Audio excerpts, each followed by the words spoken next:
Bismillahirrahmanirrahim. Innal hamdalillah nahmaduhu wa nasta'inuhu wa nastahdihi wa nastaghfiruh wa na'udzu billahi min shururi anfusina wa min sayyiati a'malina. Man yahdihillahu fala mudhillalah wa man yudlil fala hadiyalah. Ashhadu an la ilaha illallah wahdahu la syarikalah wa ashhadu anna Muhammadan abduhu wa rasuluh. Ya ayyuhalladzina amanu taqullaha haqqa tuqatih wa la tamutunna illa wa antum muslimun.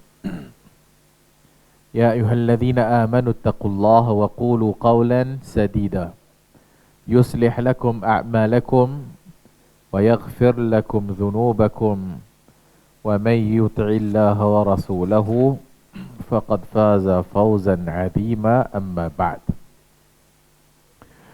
Fa inna asdaqal hadithi kitabullah wa khairal hadi hadi Muhammadin sallallahu alaihi wa alihi wasallam wa syarral umuri muhdatsatuha wa kullu muhdatsatin bid'ah wa kullu bid'atin dalalah wa kullu dalalatin finnar atau kama qala sallallahu alaihi wa alihi wasallam. Hadis yang ke-254 daripada kitab As-Salah. Wa an Abi Bakrin As-Siddiq radhiyallahu anhu annahu qala li Rasulillah sallallahu alaihi wa alihi wasallam, "Allimni du'aan ad'u bihi fi salati." Qala Allahumma inni zalamtu nafsi zulman kathira wa la yaghfiru dhunuba illa anta faghfir li maghfiratan min indik warhamni innaka antal ghafurur rahim. Muttafaqun alaih. Dari Abu Bakr radhiyallahu anhu annahu qala li Rasulillah, dia berkata kepada Rasulullah dan bertanya dan menyatakan kepada Rasulullah sallallahu alaihi wa alihi wasallam, "Allimni, wahai Rasulullah, ajarkan aku, allimni du'aan, satu doa, ad'u bihi fi salati, untuk aku memohon berdoa dengannya fi salati, di dalam salatku."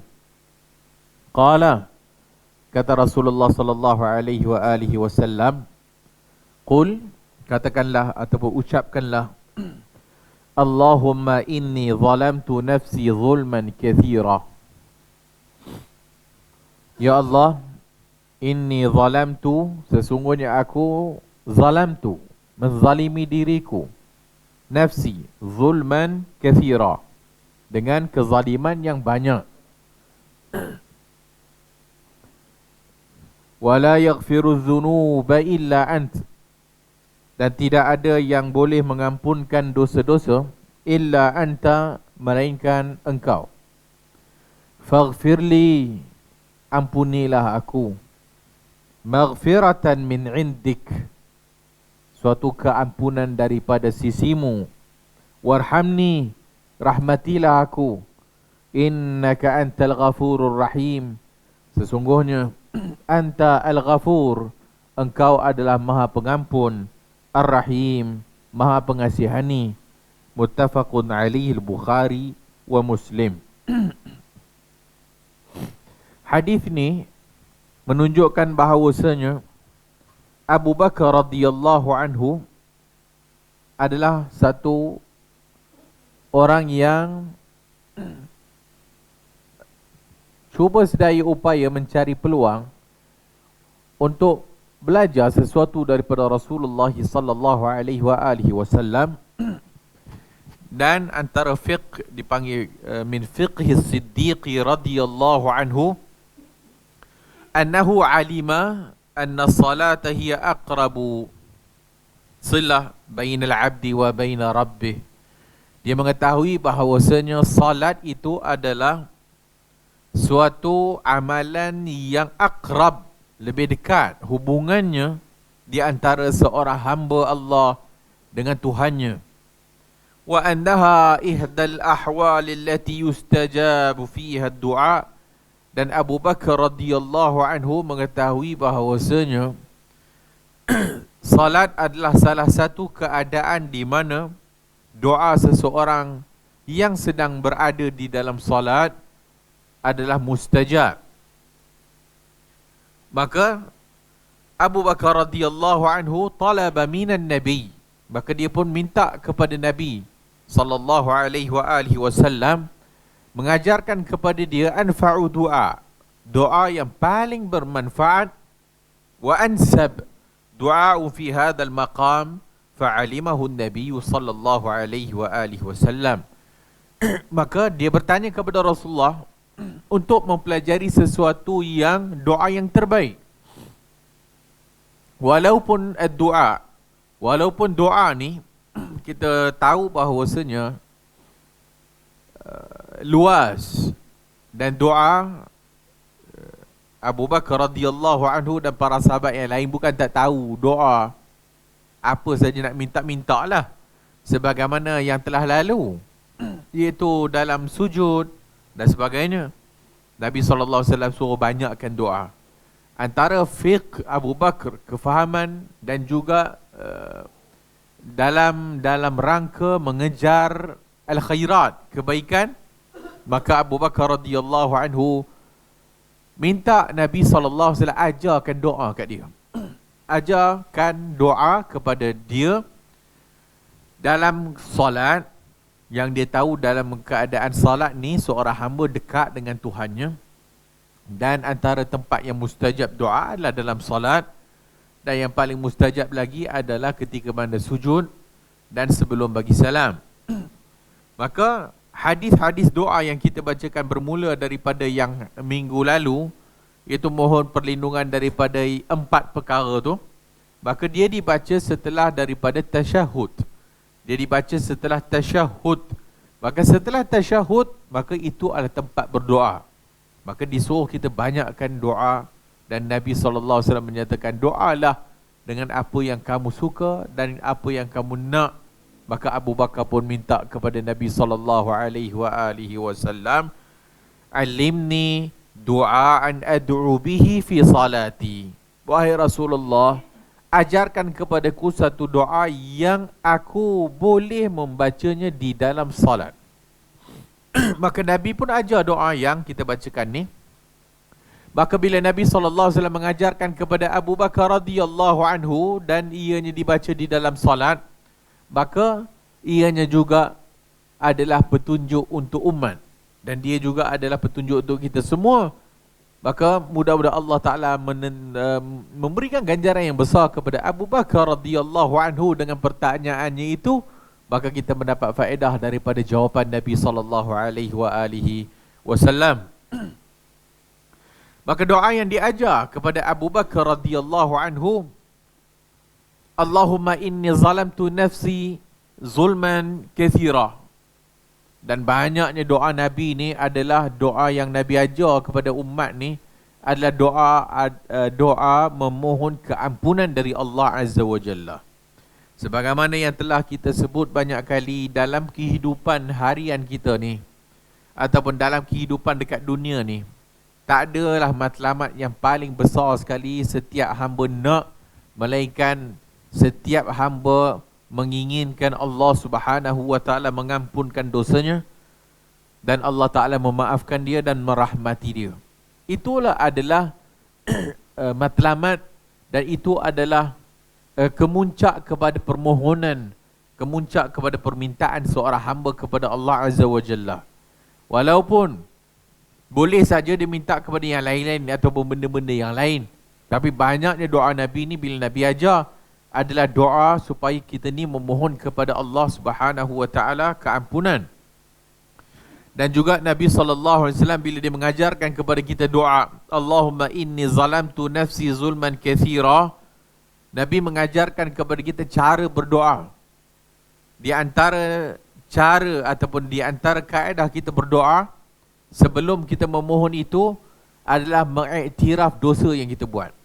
Mengiktiraf kesalahan, kezaliman kepada diri kita sendiri terhadap Allah Azza wa Jalla.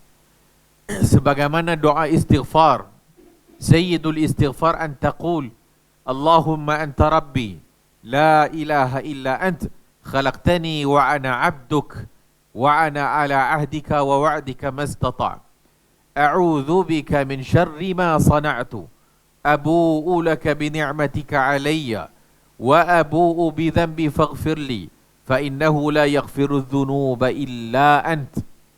Sayyidul istighfar. Kenapa dinamakan Sayyidul istighfar? Kenapa dinamakan pengraja segala istighfar? Kerana di dalamnya mengandungi satu akidah tauhid. Apabila seorang hamba menyatakan Allahumma anta rabbi la ilaha illa anta, ya Allah, engkau adalah Tuhanku, Rabbi, la ilaha illa anta, tidak ada ilah yang berhak diibadahi dengan benar melainkan hanya beribadat kepada engkau, wahai Allah. Maka Allahumma anta rabbi, itu akidah tauhid, dan itu mengiktiraf rububiyah Allah Ta'ala. Mengiktiraf rububiyah Allah Ta'ala. Kerana antara sifat rububiyah Allah, Allah sajalah yang boleh mengampunkan dosa. Itu rububiyah Allah. Allahumma anta rabbi la ilaha illa ant, masuk uluhiyah. Tidak ada ilah yang berhak diibadahi dengan benar melainkan hanya beribadat kepadamu. La ilaha illa ant. Khalaqtani, engkau menciptakan aku. Khalaqtani wa ana abduk, dan aku adalah hambamu. Pengiktirafan Allah adalah Tuhan yang menciptakan kita, dan kita ini hamba Allah Azza wa Jalla. Allahumma anta rabbi la ilaha illa ant khalaqtani wa ana abduk wa ana ala ahdika wa wa'dika mastata'. Maka kita menyatakan pula kepada Allah apa saja al-wa'du wal-wa'id ataupun janji kita kepada Allah Azza wa Jalla, maka kita tunaikan dengan kadar kemampuan kita. Kadar kemampuan. Kemudian kita pula menyatakan lagi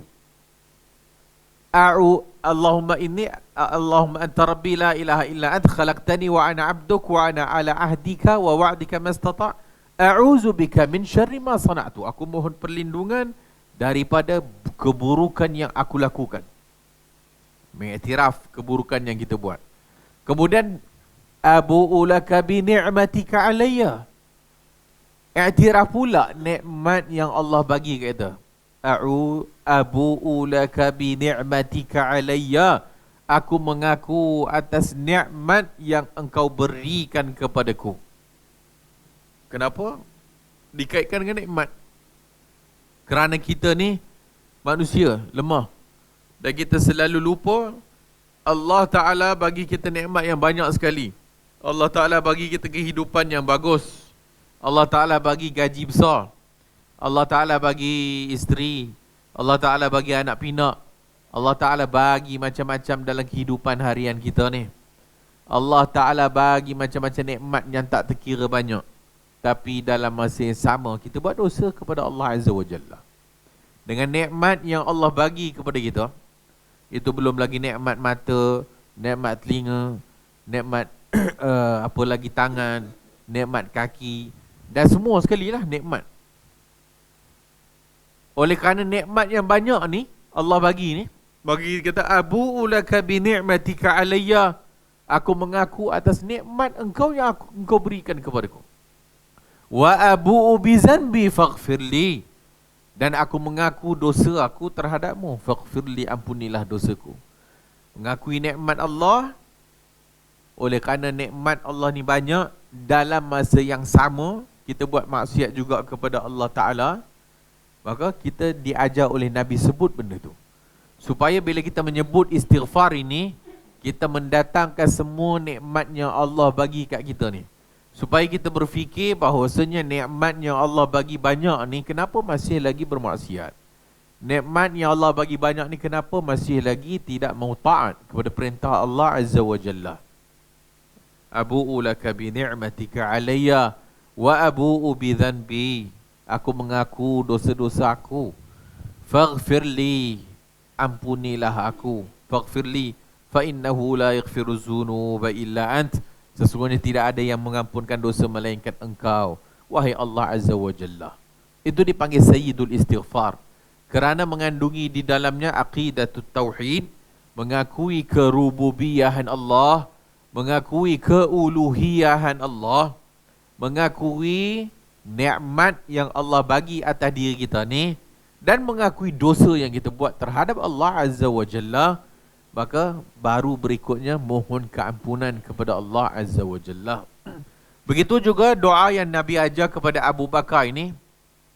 Apabila Abu Bakar radhiyallahu anhu berkata kepada Rasulullah, "Alimni, wahai Rasulullah, ajarkan kepada aku satu doa, aku nak membacanya di dalam salatku." Maka Nabi pun kata, "Allahumma inni zalamtu nafsi." Ya Allah, sesungguhnya aku menzalimi diriku. Zalamtu nafsi. Kezaliman atas diri iaitu bila mana kita buat dosa dan maksiat. Itu zalim atas diri. Sebab kita tidak meletakkan sesuatu pada tempatnya. Sebagai insan, hamba Allah Ta'ala, sepatutnya tak buat dosa. Maka orang yang buat dosa dipanggil zalim. Kerana sepatutnya dia tidak buat dosa. Dia meletakkan dirinya sepatutnya pada tempat dia. Iaitu tempat maqam abd. Maqam hamba. Itu maqam sebagai seorang hamba Allah yang sepatutnya taat kepada perintah dia. Tapi kita buat dosa. Maka sebab itu kita disifatkan zalim. Maka Allahumma inni zalamtu nafsi zulman kathira. Dengan kezaliman yang banyak sekali. Wala yaghfiru dzunuba illa ant. Dan tak ada yang boleh mengampunkan dosa-dosa ini illa ant, melainkan Engkau, wahai Allah. Faghfirli, ampunilah aku. Maghfiratan min indika, suatu keampunan dari sisimu. Kemudian warhamni, rahmatilah aku. Innaka antal ghafurur rahim. Rahmati aku, itu kasihanilah aku. Sayangilah diriku. Kemudian innaka antal ghafur, puji Allah. Sesungguhnya Engkau Maha Pengampun dan Maha Pengasihani. Allah Subhanahu wa Ta'ala sangat rahim. Allah Subhanahu wa Ta'ala sangat rahmat kepada hamba-hambanya. Allah Subhanahu wa Ta'ala sebut, wa rahmati wasi'at kulla syai'in. Rahmatku meliputi semua sesuatu. Rahmatku meliputi semua sesuatu. Dalam hadis Qudsi, Nabi SAW menyatakan, Allah berfirman, inna rahmati sabaqat ghadabi. Sesungguhnya rahmatku, kasih sayangku mengatasi kemurkaanku. Rahmat Allah luas. Satu orang A'rabi datang masuk masjid. Ja'a A'rabiyu fabala fi nahiyatil masjid. Maka dia pun kencing di penjuru masjid. Fazajarahun nas. Maka para sahabat yang melihat tindakan A'rabi ni kencing dekat dalam masjid, maka mulalah nak kena kejar lah. Nabi kata, sabar, tunggu, biar dulu, biar dah habis kencing dulu. Dah habis kencing, Nabi arahkan bawa sebaldi air dan tuangkan di atas air kencing dia tu. Nabi ajar cara bagaimana nak basuh air kencing. Kemudian Nabi pergi kepada Arabi ni tadi. Nabi kata, masjid ni dibina masjid tidak dibina melainkan untuk memuji Allah, untuk salat dan sebagainya, bukan untuk kencing. Nabi cakap baik-baiklah. Apa Arabi ni kata? Allahumma irhamni wa Muhammada. Ya Allah, rahmatilah aku dan Muhammad. Wala tarham, dan jangan kau merahmati dan jangan kau sayang ataupun kasih kepada selain daripada aku berdua. Ya Allah, rahmatilah aku dan Muhammad dan jangan rahmati selain aku dan Muhammad. Oh, dia marah lah tu. Dia marah sahabat-sahabat lain duk marah dia kencing dalam masjid. Tapi dia mungkin seronok kot, ataupun Nabi tak marah dia. Nabi cakap elok-elok, masjid ni bukan tempat kencing, masjid tempat solat, tempat zikir dan sebagainya. Sukanya dia kepada tindakan Nabi, dia pun doa, ya Allah rahmati dia dengan Muhammad saja, jangan rahmati selain daripada dia dan Muhammad. Nabi kata, laqad hajjarta, engkau telah membataskan rahmat Tuhan yang luas. Maksudnya janganlah engkau bataskan kasih sayang Allah tu kat kita berdua aja. Rahmat Allah luas. Rahmat Allah luas. Dalam menyikapi ataupun di dalam melihat tentang keluasan rahmat Tuhan, ada juga orang yang buta tentang keluasan rahmat Allah Azza wa Jalla. Ada dua golongan yang buta terhadap keluasan rahmat Tuhan. Satu, seperti mana yang diceritakan dalam Sahihain Al-Bukhari dan Muslim daripada Abu Hurairah radhiyallahu anhu. Inna rajulan lam ya'mal khairan qattu. Satu orang tak pernah buat baik sikit pun. Satu orang tak pernah buat baik sikit pun. Maksudnya tak pernah buat baik, jahat. Betul ke ada orang tak pernah buat baik ke? Nabi yang kata. Nabi kata, inna rajulan lam ya'mal khairan qatt. Tak pernah buat baik sikit pun. Dalam sebagian riwayat, asrafa rajulan. Asraf maksudnya tajawazal had, melampaui had. Melampaui had dalam buat dosa dan maksiat kepada Allah Azza wa Jalla. Sehingga dia merasakan dosanya itu akbar wa akthar wa akhtar. Dia nampak dosanya itu besar dan dosanya itu banyak sekali. Sehingga dia rasa bahawasanya kalau dia mati, Allah tak akan ampunkan dosa dia. Maka apa dia buat?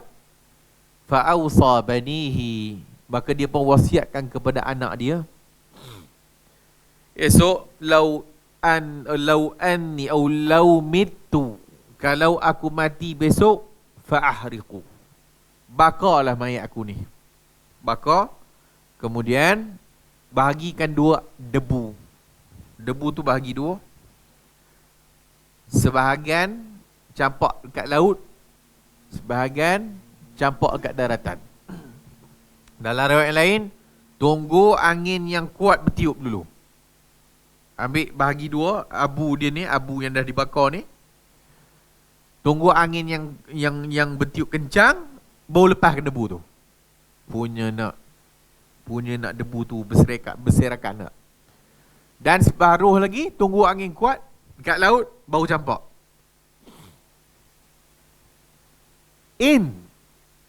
In qadar Allah, kalau Allah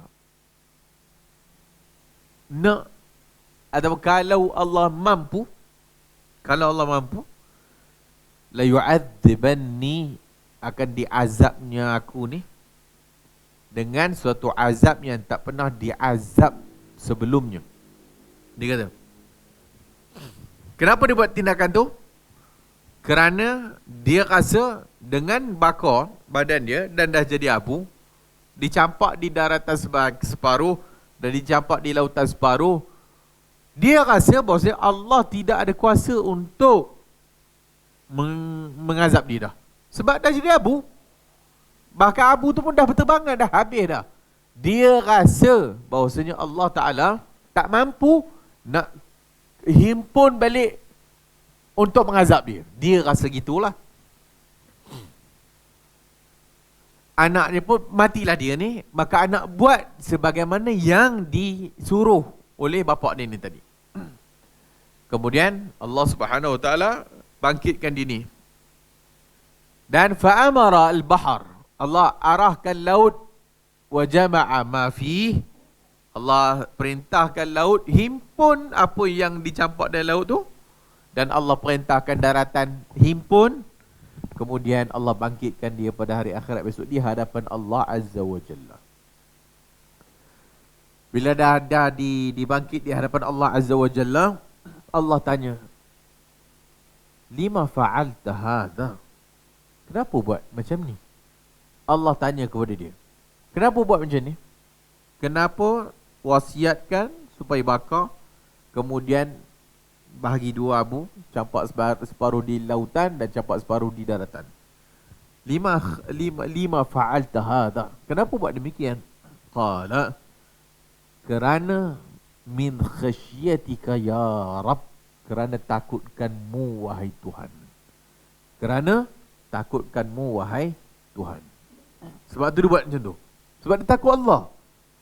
Maka dengan dia takut Allah tu, maka dia rasa buat demikian Allah tak dapat jumpa dia lagi dah. Macam tu lah.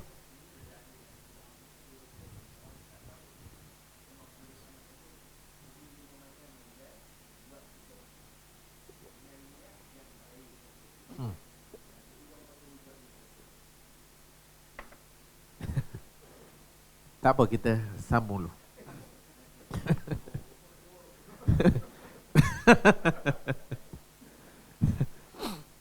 Kemudian bila kata min khasyatika ya Rabb, kerana takutkanmu wahai Allah, wahai Tuhan. Faghafaralah, Allah ampunkan dia. Faghafara lahu, Allah ampunkan dia dan masukkan dia dalam syurga Allah Azza wa Jalla. Dia buat sesuatu, buat tu satu hal. Sebelum dia buat, dia ada i'tiqad kufur. I'tiqad Allah tak ada kuasa untuk mengazab dia. Itu adalah i'tiqad kufur. Kafir. Siapa yang beriktikad demikian? Siapa yang beriktikad Allah tidak mampu untuk mengazab dia, kufurlah. Sebab dia tak yakin dan dia tidak dia menafikan kekuasaan Allah Ta'ala. Kufur dah. Berikutnya amalan dia tu. Amalan. Tapi Allah Subhanahu wa Ta'ala dengan rahmatnya, dengan kasih sayangnya, Allah bangkitkan dia di hadapan dan Allah tanya kepada dia, kenapa buat demikian? Dan dia jawab, min khasyatika ya Rab, kerana takut kamu wahai Allah. Maka dengan rasa takut itu, Allah ampunkan dia dan masukkan dia dalam syurga Allah Azza wa Jalla. So ini satu golongan. Golongan yang buat dosa sehingga tidak ada rasa ar-raja, rasa mengharap lagi kepada Allah Ta'ala. Dengan dia buat dosa tu dan dia rasa dosa besar dan banyak, biarlah Allah nak azab lah. Macam tu lah. Sehingga dah tak ada dah rahmat. Dah tak ada dah fikir Allah rahmat. Dan dah tak ada langsung dah rasa pengharapan Allah ampunkan dosa dia. Tak ada dah. Maka ini adalah orang yang buta kepada luasnya rahmat Allah Azza wa Jalla. Satu. Dua, golongan kedua disebut dalam hadis Abu Dawud dan Ahmad, wa sahahahu al-Albani rahimahullah, disahih oleh Syekh al-Albani rahimahullah, dari Abu Hurairah radhiyallahu an, anna rajulani, dua orang lelaki, min Bani Israel, daripada Bani Israel, mutahabin, dua kawan baik, mutahabin, saling suka antara satu sama lain, maksud kawan baik lah. Ahaduhuma, salah seorang daripadanya, mujtahidun fil ibadah, sangat mujtahid dalam ibadat, kaki ibadat, sangat-sangat kaki ibadat. Wal akharu, dan seorang lagi itu qad yaqul muznib, buat dosa, muznib. Sehingga kawan yang banyak ibadat ni tadi, mujtahid fil ibadah ni tadi, kata kat kawan yang buat dosa ni, aksir, udah-udahlah tu mat, oi, janganlah buat dosa dah, aksir, stop, jangan buat dosa dah. Dia kata apa? Khalini wa rabbi, biarlah aku dengan Tuhan aku. Ini antara aku dengan Tuhan aku. Mungkin dia ada husnuzan juga dengan Allah Ta'ala. Khalini wa rabbi, tak apalah, ini aku dengan Tuhan aku lah. Dia kata macam tu lah. Satu hari bertembung kawan yang ahli ibadat ni tadi, bertembung dengan kawan yang seorang lagi yang kaki maksiat tadi, tengah buat maksiat.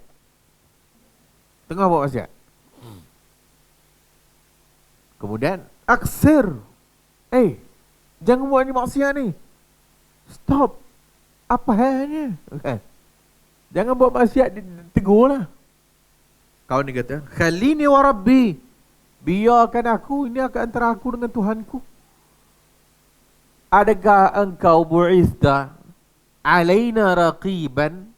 Adakah engkau ni dibangkitkan oleh Allah Ta'ala nak jaga tepi kain orang? Dia kata tu.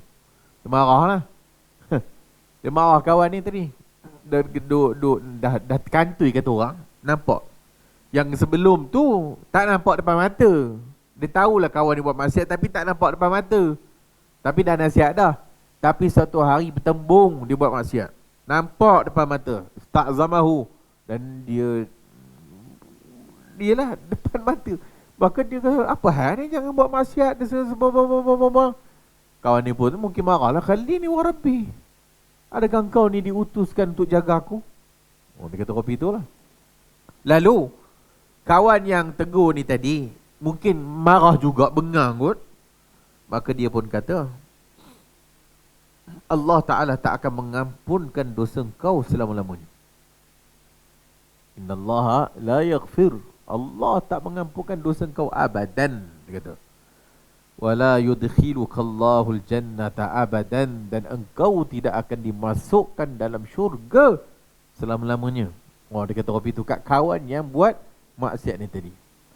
Fa ba'atha ilaihima malakan, kemudian diutuskan malaikat, tarik nyawa, faqubida arwahuhuma, maka ditarik nyawa dua-dua ni tadi dan dibangkitkan di hadapan Allah Azza wa Jalla. Wa qala Allah, maka dikatakan waqal, dan dikatakan kepada yang mudhnib, dikatakan kepada yang buat dosa ni tadi, udkhulul jannah birahmati, masuklah kamu ke dalam syurgaku dengan rahmatku. Kemudian dikatakan pula kepada yang kawan yang menegur ni, yang kata engkau ni dah tak diampunkan oleh Allah selama-lamanya dan kau ni tidak akan dapat masuk syurga selama-lamanya, atastati an tamna', adakah kau mampu sekarang ni nak menghalang hamba-Ku daripada rahmat-Ku? Kata Allah, sekarang kau boleh tak menghalang rahmat-Ku daripada aku bagi ke hamba-Ku ini tadi? La ya Rabb, tak bolehlah wahai Tuhan, tak boleh. Maka engkau masuk neraka. Maka dibawa kawan ni tadi dan dicampakkan ke dalam neraka Allah Azza wa Jalla. Dua hadis ni bukan nak cerita kat kita boleh buat maksiat.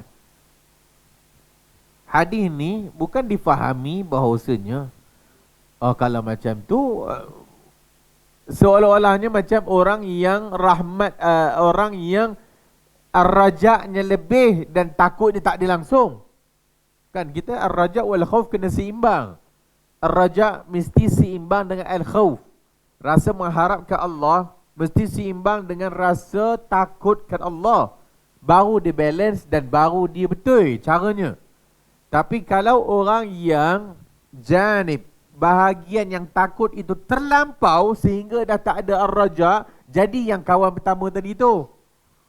Kalau sekiranya ada ar-raja' lebih pula dan sehingga tidak takut Allah, maka dia jadi macam orang, apa masalahnya dosa? Takkan Allah tak akan ampunkan kita? Allah kan Maha Pengampun. Sehingga dah tidak ada rasa takut Allah lagi. Sehingga dia rasa bahawasanya setiap dosa Allah akan ampunkan. Dan disebut dalam Quran Allah Maha Pengampun, Maha Pengasih. Maka so what? Apa masalahnya untuk kita buat dosa? So hadis ni bukan nak bagi tahu kat kita boleh buat dosa. Hadis ni bukan nak bagi tahu boleh buat dosa dan menganggap dosa tu ringan. Abu Talha tanya tadi, tak kena hadis tu nak dikatakan kalau macam tu kita buat maksiat, bid'ah dan sebagainya. Apa masalahnya? Allah Ta'ala ampunkan. Orang buat syirik lagi tu kan, orang yang akidahnya rosak pun Allah boleh ampunkan dia. Apa tadi kita buat bidah? Ini langsung tak takut Allah kan? Mana pergi hadis-hadis yang Nabi ancam dengan bidah? Bidah neraka. Mana pergi hadis-hadis yang lain yang mengancam neraka? Maka mengambil hadis ini dan menyatakan bahawasanya bolehnya buat maksiat ataupun menganggap maksiat itu remeh, itu bodoh namanya. Itu bodoh.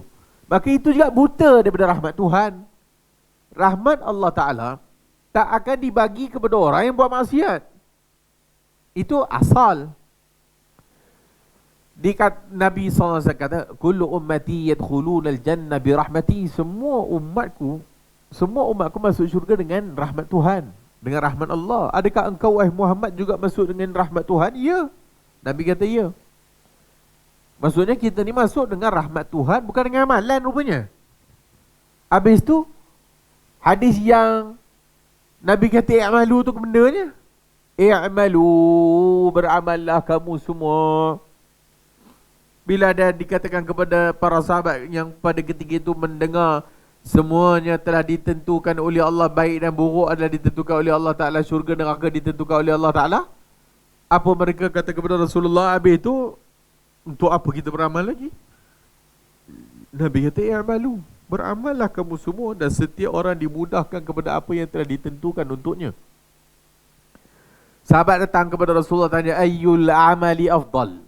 Ayyul a'mali afdal? Wahai Rasulullah, amalan apa yang paling afdal?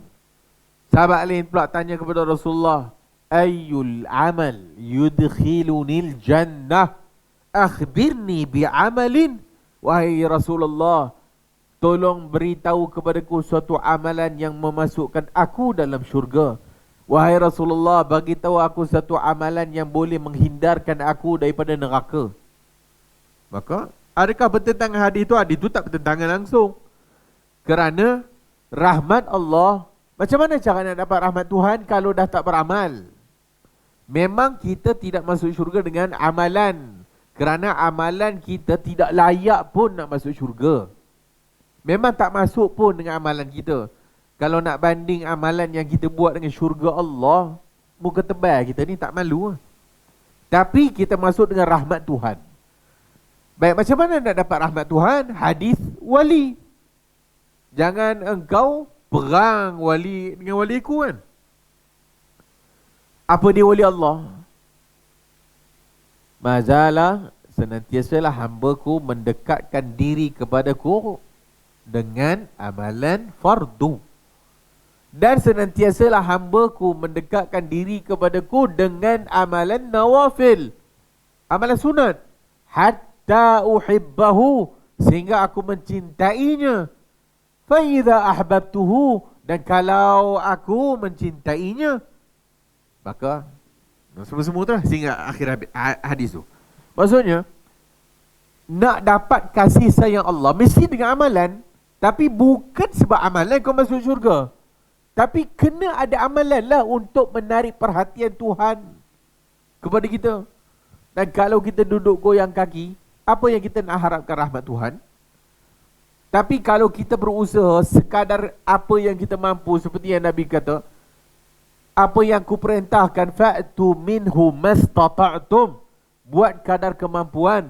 Itulah kadar kemampuan yang kita mampu. Wahai Tuhan, aku tak mampu lagi nak buat lebih baik daripada itu. Wahai Allah, ampunilah dosaku. Maka dengan itu masuk syurga kita dengan rahmat Tuhan. Satu orang pelacur yang bagi minum anjing, fasyakara Allahu lahu, fasyakara Allahu lahu, fasyakara Allahu laha. Sebagai kata pelacur tak? Sebagai kata lelaki Yahudi, bagi minum anjing yang sedang kehausan, Allah kata apa? Fasyakara, Allah berterima kasih kepada dia, dan masuk syurga dengan sebab bagi minum anjing. Walau dia pelacur. Walau dia pelacur. Satu lagi, seorang perempuan mukminah, seorang perempuan beriman, bela kucing dan tak bagi kucingnya makan, dan tidak dia lepaskan kucingnya mencari makan sendiri, maka dicampakkan oleh Allah ke dalam neraka.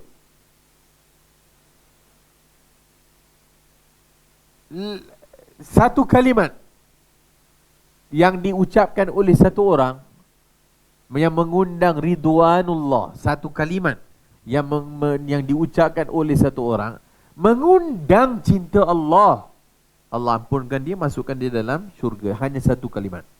Dan dengan satu kalimat juga, satu orang yang mengucap dengan satu kalimat yang mengundang kemurkaan Allah, Allah campak dia dalam neraka. Hanya dengan satu kalimat. Maka cara melihat rahmat Tuhan satu memang luaslah.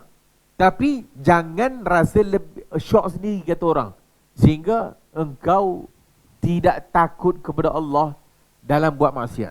Sehingga engkau tidak takut dalam buat perkara bid'ah. Engkau melihat maksiat engkau sebagaimana hadis Bukhari, orang mukmin yara dhanbahu, orang mukmin melihat dosanya sebagaimana satu gunung yang tinggi yang akan menghempap dirinya. Itu orang mukmin. Amal fajiru, adapun orang fajir, yara dhanbahu kadhubabin, dia tengok dosanya macam lalat yang hinggap dekat hidungnya. Fayaqulu hakadha, kemudian ditepih, lalat tu pun terbang. Macam tu saya dilihat dosanya. Maka itu beza orang mukmin tengok dosa dia dengan orang fajir yang melihat dosa dia. Orang mukmin tengok dosanya, walau sekecil benda dia rasa macam gunung yang tinggi yang nak ampap dirinya. Tapi orang fajir melihat dosanya macam lalat yang hinggap di hidungnya dan ditepih macam tu saja. Maka orang yang buat bid'ah kemudian berhujahkan dengan hadis yang kita bacakan tadi, maka satu dah letak faham. Tak faham apa yang Allah nak bagi tahu kat kita. Apa yang Nabi cuba sampaikan kepada kita. Dia nak bagi tahu kepada kita rahmat Tuhan luas. Rahmat Tuhan luas. Tapi dalam masa yang sama, bukan disuruh kita buat maksiat. Maksiat tu semua orang kata tak boleh. Mana ada orang kata maksiat boleh. Tapi hadis itu nak ceritanya rahmat Tuhan tu. Walaupun satu orang yang kadang-kadang mungkin dengan kalimat yang diucap itu dia tak sedar mungkin, tapi ada benda lain yang Allah Ta'ala ampunkan dosa dia dan Allah kasih kepada dia. Nabi SAW menyifatkan Allah Subhanahu Wa Ta'ala ni lebih suka kepada orang yang bertaubat kepada Allah Azza wa Jalla sebagaimana satu orang yang dengan kenderaannya dan dengan bekalannya kemudian bermusafir seorang diri, kemudian untanya hilang. Untanya hilang dengan bekalan-bekalannya pun hilang. Di tengah padang pasir yang hanya ada dia saja, bekalan makanannya habis hilang dengan unta-untanya. Apa perasaan dia? Kadang-kadang mungkin dia tak fikir, matilah. Nak apa lagi? Tapi dia pun tertidur, penat tidur. Bangkit-bangkit tidur, tengok-tengok, untanya balik depan dia balik. Ada balik untanya dan bekalan-bekalannya ada balik depan matanya. Alangkah seronoknya, tak terkatalah seronoknya. Ya Allah, Engkau adalah hamba-Ku dan aku adalah Tuhanmu. Kau dah tersilap sekali. Punya seronoknya tu, ya Allah, Engkau adalah hamba-Ku dan aku adalah Tuhanmu. Kalam kufur. Tapi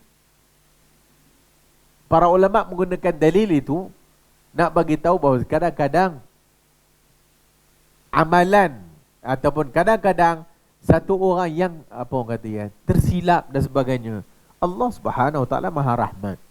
Allah kasih kepada hamba-hamba. Dia bukan bermaksud demikian.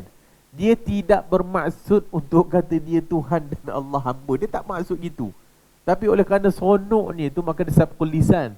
Dia terkali. Allah Ta'ala Maha mengetahui dan Allah Ta'ala Maha Rahmat.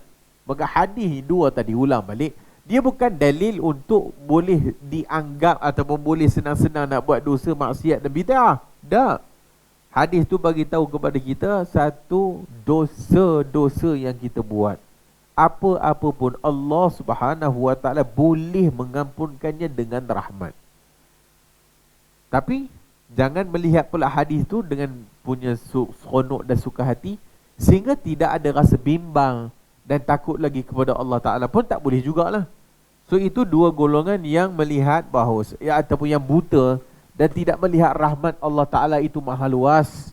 Maka jadilah orang pertama yang dosanya banyak sehingga dia merasakan Allah tidak ampunkan lagi dosanya, maka dibuat tindakan yang seperti dalam hadis, tapi oleh kerana takutnya dia kepada Allah Ta'ala ampunkan dia. Kadang-kadang ada benda yang kita buat yang mengundang cinta Allah. Sebab itu kita tak boleh melihat orang dengan pandangan yang penuh kebencian. Kita benci amalan maksiat yang dibuat, ya, kita benci bid'ah yang dibuat. Tapi kita tidak boleh melihat dan menganggap dia itu seolah-olahnya dah tak ada rahmat Tuhan lagi dah. Dia mungkin tak tahu, dia mungkin bodoh, dia mungkin jahil, dia rasa dia betul. Dia rasa dia betul. Tapi sebenarnya salah. Tapi dia tak tahu. Nak buat macam mana dia tak mengaji? Ataupun dia mengaji dengan ustaz pun macam dia juga. Maka dia pun tak faham. Dia tak faham itu, tak faham ini. Maka dia pun macam-macam lah. Mudah-mudahan Allah Ta'ala ampunkan mereka. Mudah-mudahan Allah Ta'ala mengampunkan orang-orang yang seumpama ini. Dan mengampunkan kita juga. Pandang orang dengan pandangan penuh rahmat dan kasih. Kita nakkan mereka tu, sebagaimana kita faham Quran dengan sunnah, kita juga nak mereka juga faham begitu. Sebagaimana kita nak mohon kepada Allah, Allah ampunkan dosa kita dan maafkan kita, begitu juga kita kena bersikap demikian. Dulu kita ada sebut tentang ni Lailatul Qadar ni, doa yang Aisyah bertanya kepada Rasulullah, wahai Rasulullah, kalau aku tahu malam itu Lailatul Qadri adalah malam Al-Qadar, madza aqul, apa benda aku nak kena buat, apa benda aku nak kena ucap? Nabi pun kata, Allahumma innaka afu tuhibbul afwa fa'fu anni. Ya Allah, engkau pemaaf, maha pemaaf. Tuhibbul afwa fa'fu anni, maafkan aku. Sekarang bukan kita nak kata 8 tidak dapat pahala tarawih, 20 baru pahala tarawih. Jangan dibataskan rahmat Tuhan. Jangan bataskan rahmat Tuhan. Ni sampai tulis dalam khutbah merepek. Siapa buat 8 tak dikira tarawih, dia kira dapat pahala qiyamul lail. Siapa yang buat 20 baru pahala tarawih. Banyak cantik kau. Lepas tu dia pun guna dalil qiyam. Sepaham tu. Man qama ramadana imanan wa ihtisaban, siapa yang mendirikan Ramadan, dia tak kata tarawih, maka itu dalil untuk yang buat 8, kan? Bukan yang buat 20. Tapi kau pakai ambil dalil tu, kau kata kau 20 dapat pahala tarawih, 8 tak dapat. Jangan bataskan rahmat Tuhan. Jangan bataskan rahmat Tuhan. Kan Nabi kata, man qama ma'al imam hatta yansarif, siapa yang solat bersama imam hatta yansarif, kutiba, dituliskan baginya ajrul lailah, dituliskan baginya pahala seluruh malam. Habis kalau imam tu buat 8, dah witir, dapat tak pahala tu? Dapatlah. Tapi yang buat 20 kita keluar 8, apa dan ke? Tak dapat lah. Siapa yang buat 20, dia stop, dia tak habis kan? Dia tak ikut sampai 20, dia buat 8 je. Maksudnya dia tak witir bersama imam dan sebagainya. Dapat tak pahala? So, kalau kita nak dapat pahala macam mana? Pergi join masjid 8 je lah.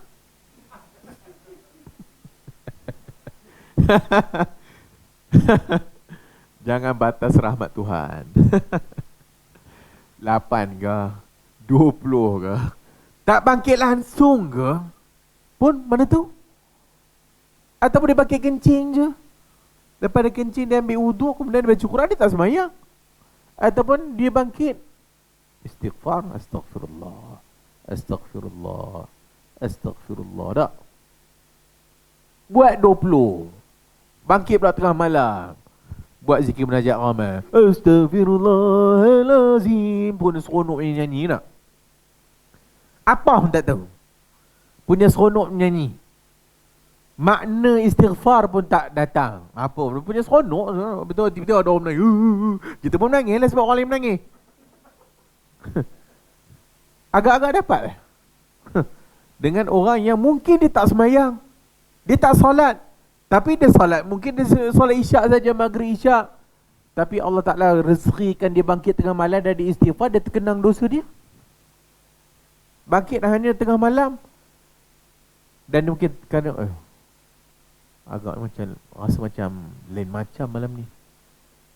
Dia pun istighfar banyak dan dia terkenang dosa dia. Atau hatta para ulama sebut satu orang yang nak bertaubat. Hadis kata siapa yang buat dosa wuduk, kemudian salat 2 rakaat ada istighfar. Apa syarat istighfar? Apa syarat taubat? Menyesal atas apa yang dia buat, berazam tak nak buat lagi, kan? Dia bangkit tengah malam, dia tak sebut apa-apa doa dan sebagainya, tapi jauh dari sudut hatinya terkenang dosa yang dia buat, mengalir air mata di tengah malam. Walau dia tak sebut astagfirullah, astagfirullah, astagfirullah, dia tak sebut.